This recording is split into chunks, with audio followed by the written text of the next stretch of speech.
Hey, it's Brian here with Gaze with Kids, and today we're here with Claire from Darling and Knive. Claire, that's a boutique baby planning service. Do you mind explaining what that is exactly? Sure. So baby planning services are for new and expecting parents who need a little extra help getting ready for baby's arrival. Our job is to take a lot of the stress and a lot of the research off their plate and help them to make really good decisions, help them find the products that they're going to need, getting all the gear, styling the nursery, hiring if they need to bring in caregivers, planning baby showers. Really, what I like to say is it's like having a wedding planner for your baby. That's great. So, I think it would be really great if you could share with us the top 5 to-do lists for dads who are expecting. Yes. So if you're an expecting dad, there's definitely some things you're going to want to take into consideration. The first one is going to be, don't go overboard with all the stuff you're going to buy. So we see this with parents across the board. You go into a store, you get overwhelmed by the amount of selection, and you end up walking out with stuff that you're not going to need for months and months. And what ends up happening is you end up with a very cluttered house or a very overflowing basement, and it's really unnecessary. So what we like to have our expecting dads really focus on is the first 3 months. Bringing home a newborn infant and what are you going to need? So really it's going to be a stroller, it's going to be a car seat, a crib or a bassinet. You're going to need your baby tub, you're going to need your bottles and your feeding accessories, you're going to need swaddles, diapers, wipes. I mean, really, that's about it. I mean, there might be a few other things we throw in there for convenience factors, but you really want to keep it simple. And so what we want you to do is think about buy as the baby grows. See what kind of child you have.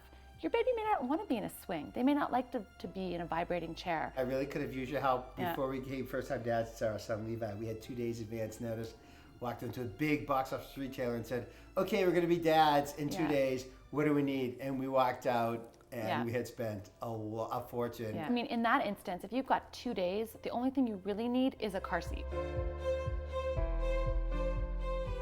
So really, if you're expecting an infant, you want to be ready to go. You don't want to be in a situation where you're panicked.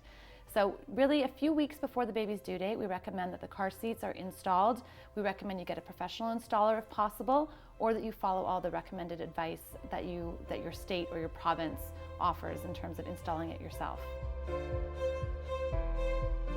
Another big one is you need to line up your village. You need to get your people. You need to find whether it's your mother-in-law, whether it's your sister, whether it's your best friend or your neighbor, or your colleague from work. Who are the people that are there to support you? What are their roles going to be? And learn to accept help. A lot of new parents are very guilty of wanting to do it all themselves, but the more hands on deck, the better.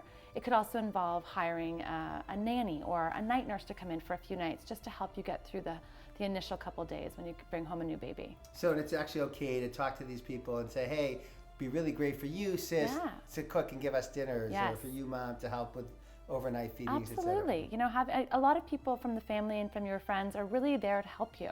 And a lot of them have experience. So you may as well tap into that and learn something as you go. Great. And I think you bring up a good point about cooking. So new parents are really, really guilty about not feeding themselves. They spend a lot of time and energy feeding the baby, and they forget to feed themselves, and you end up having a peanut butter sandwich at 2 in the morning. So really, if there's someone who wants to cook for you, or if you're a cook yourself, start cooking now, freeze it, and have it ready so it's easy to put into the oven. That's a great idea. That's a great idea. Any other tips? Yeah, absolutely.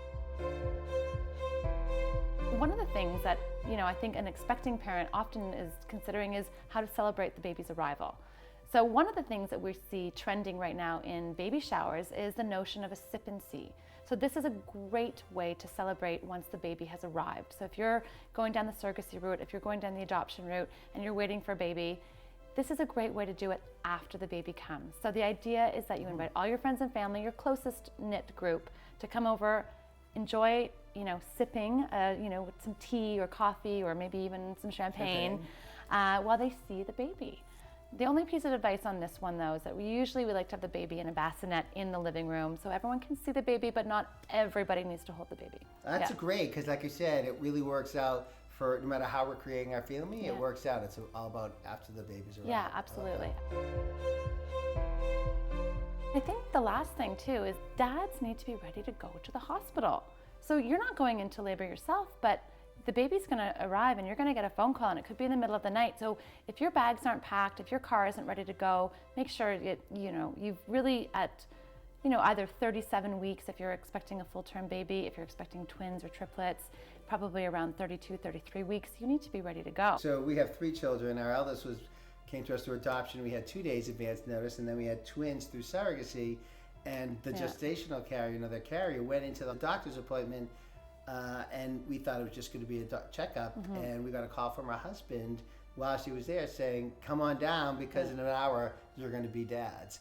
So we were not packed, and it probably took us 3 hours to get ready. We had a prime, our son was staying with his grandmother, etc. So make sure you've got that childcare lined up. So when we talk about lining up your village, you make sure that you've got some people on standby that know what to do when it's time for you to go and meet your new baby. Great. I love these tips. Thank you so much. You're very welcome. Really looking forward to collaborating with you and helping gay dads just prepare for the arrival of their children. Absolutely.